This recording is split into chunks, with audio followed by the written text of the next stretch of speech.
नमस्कार दोस्तों। अब मोबाइल, घर, कार, फ्रिज कोई भी सामान लेना बहुत ज़्यादा महंगा होगा। वो कैसे, आइए समझते हैं। आरबीआई ने रेपो रेट बढ़ाया है। अब सवाल उठता है, रेपो रेट क्या होता है? हमारे पल्ले नहीं पड़ता सर रेपो रेट क्या है। पहले ये समझिए कि रेपो रेट कहाँ तक पहुँचा है। पहले रेपो रेट 4% था और अब इसको 4.40% कर दिया गया है, माने कि 0.40% की रेपो रेट में बढ़ोतरी हो गई है। बात करें रिवर्स रेपो रेट की, तो दोस्तों रिवर्स रेपो रेट को जस का तस रखा गया है। अब ये रेपो रेट और रिवर्स रेपो रेट समझ में नहीं आता सर, तो सबसे पहले आइए रेपो रेट को भी समझते हैं। का तो नाम हम लोग सुने ही होंगे, जिसको हम लोग बोलते हैं reserve bank of India. Reserve bank सारे बैंकों का बॉस है, बॉस। अब ये सारे छोटे छोटे बैंक हैं जिस पर ध्यान रखता है आपका रिजर्व बैंक, और जितने भी बैंकिंग प्रणाली की जो रूल्स रेगुलेशन होते हैं लेन देन के, वो सारा रिजर्व बैंक ऑफ इंडिया ही बनाता है, जिसको हम लोग अंग्रेजी में कहते हैं मॉनेटरी पॉलिसी। ठीक है, चलिए।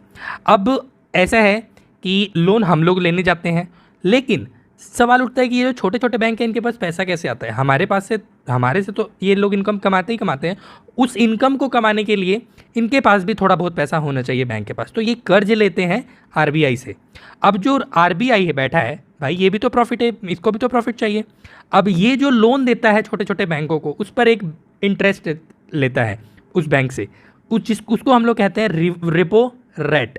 ठीक है, छोटे बैंक अगर आरबीआई से जो लोन लेते हैं और वो जो लोन पर इंटरेस्ट देना पड़ता है उस बैंक को, आरबीआई को, तो भैया उसको हम लोग रेपो रेट कहते हैं, जिससे कि 4% से अभी ये रेपो रेट 4.40% हो गया है।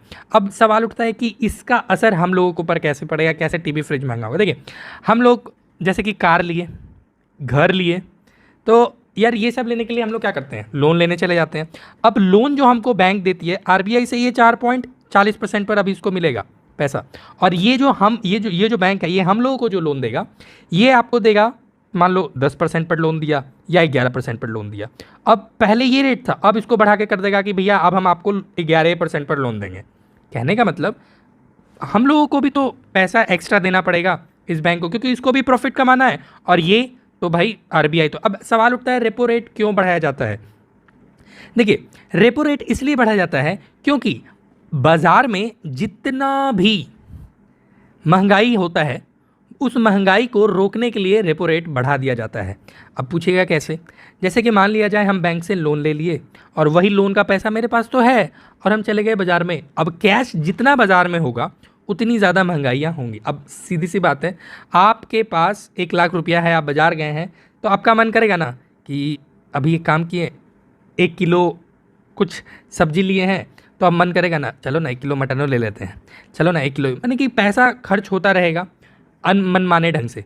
तो आरबीआई रेपो रेट बढ़ाती इसलिए है क्योंकि बैंक लोन आदमी को आसानी से प्रोवाइड ना करा सके। ठीक है, जिस वजह से रेपो रेट को बढ़ाना पड़ता है।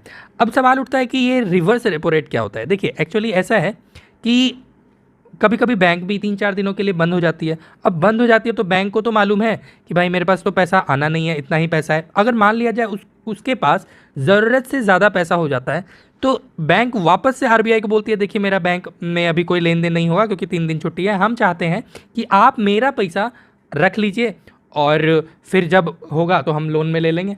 तो जब बैंक आरबीआई को पैसा देती है, तो उस पर आरबीआई बैंक को इंटरेस्ट देता है कि भैया ठीक है, हम आपको इतने पैसा का इंटरेस्ट देंगे, और वो जो इंटरेस्ट कहलाता है उसको हम लोग कहते हैं रिवर्स रेपो रेट।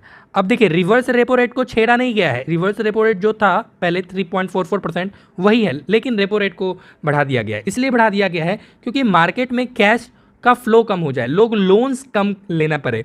अब सिंपल सी बात है, हम लोग एक फ़ोन मंगाते हैं फ्लिपकार्ट से, तो क्या कहते हैं, ईएमआई पर ले लें। अब मान लीजिए क्रेडिट कार्ड है, क्रेडिट कार्ड से आप ले लिए, उस पर जो इंटरेस्ट रेट पड़ता था वो इंटरेस्ट आपका बढ़ जाएगा। तो इससे सीधा असर हम लोगों पर दिखेगा, बैंक का कुछ नहीं है, सबसे ज़्यादा असर नॉर्मल इंसान पर पड़ेगा। उम्मीद है आपको समझ आ गया होगा। अगर आपको हमारा आज का वीडियो अच्छा लगा है तो वीडियो को लाइक ज़रूर कीजिएगा, और हाँ, ऐसे ही वीडियो के लिए हमारे चैनल पर सब्सक्राइब कीजिए। मिलते हैं हम लोग ऐसे ही अगली वीडियो में, तब तक के लिए।